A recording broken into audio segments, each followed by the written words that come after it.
Welcome back to Greedy Dragon Brewing. I'm Nexia, and today I'm going to do a brew video for brewing newbies.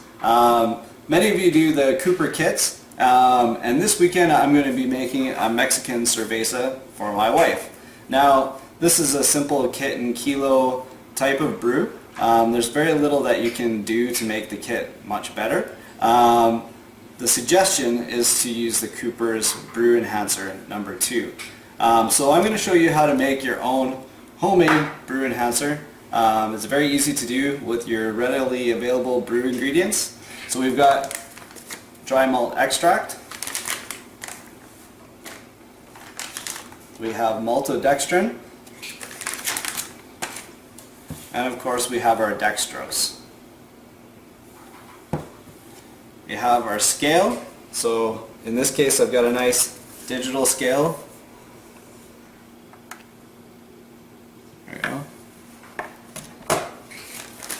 I've got my Ziploc freezer bag, which I've already labeled Brew Enhancer 2. Got it, my measuring cup and a mixing bowl just to mix everything together. So the ingredients are very simple and straightforward. It's very easy for you to do. In order to make a Cooper's Brew Enhancer, you need to have 500 grams of dextrose, 250 grams of the light malt extract, and 250 grams of maltodextrin. Now, this will make a fairly weak beer, estimated about 3.5, I think, to 4.5%. So typically what I'll do is I'll make the brew enhancer, and then when I go to make my actual batch of beer, I might add a little bit of extra dextrose and a tiny bit more malt. However, with a cerveza, you don't want to add too much malt because the idea is that you have a nice light beer. So the first thing I'm going to do is take my measuring cup and turn off my scale. I like using the digital scale because it actually measures out based on when it's being turned on and being turned off. So if you put your measuring cup on top and turn your scale on, it will zero out with the measuring cup on it. That means that we're no longer considering the weight of the measuring cup when we're doing our brew ingredient measurements. So the first thing I'm going to take is my maltodextrin.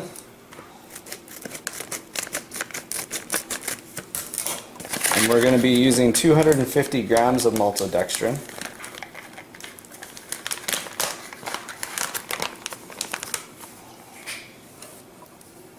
So I'm just going to pour it in there.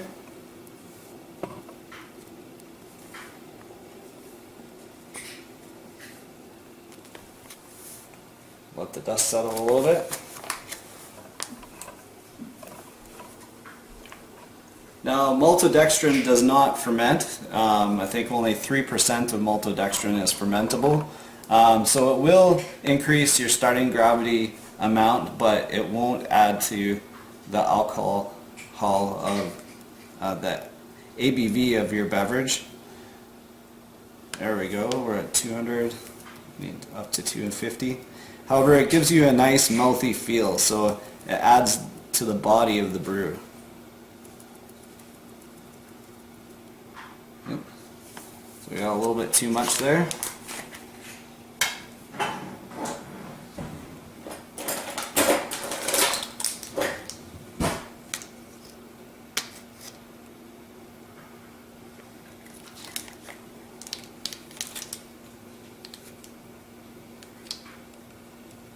There we go.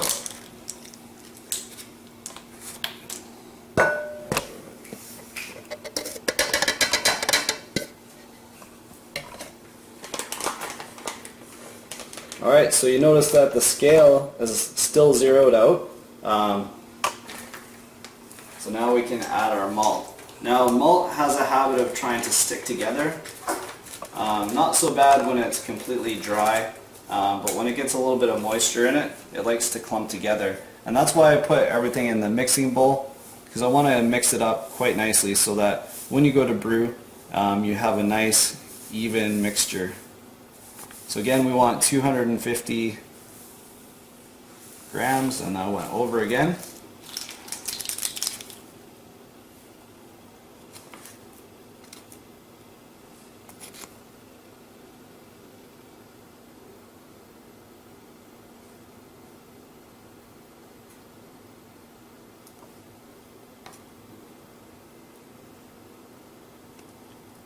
And there we go.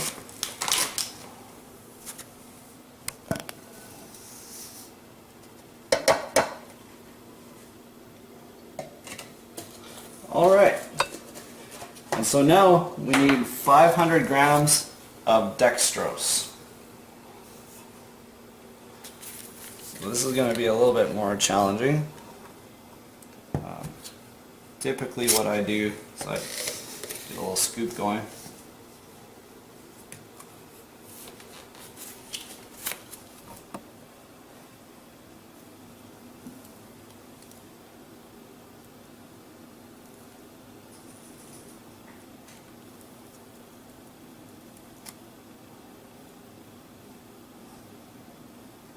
Spilling quite a bit here.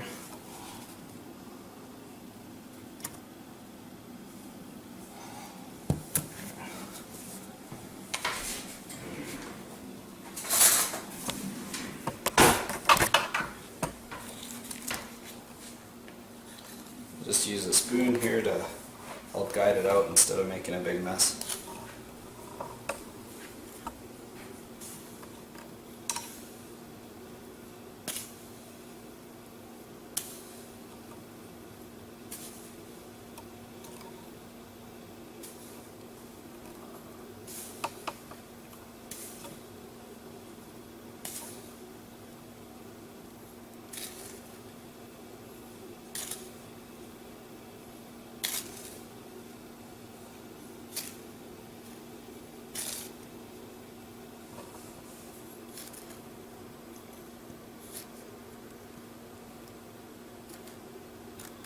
Alright.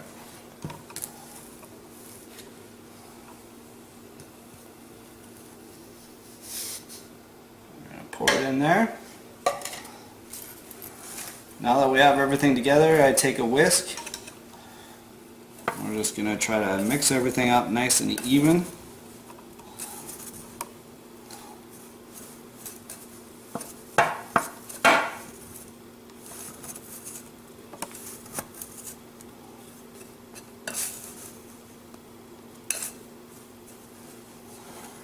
You can see the malt color coming through.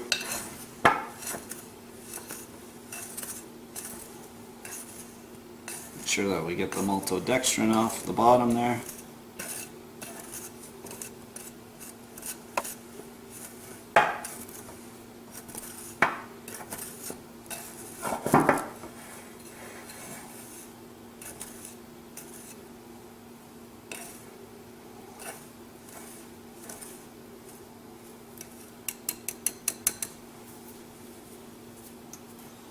Alright.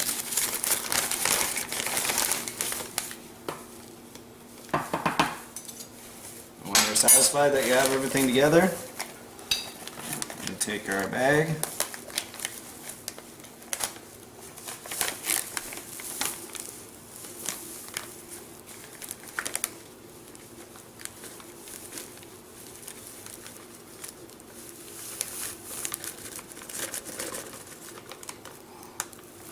We got a little bit of clumps there.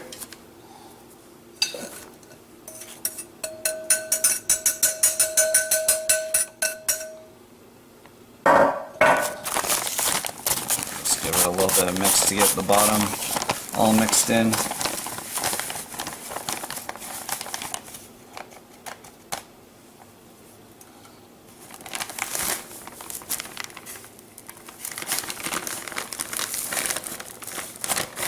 Try to squeeze the air out.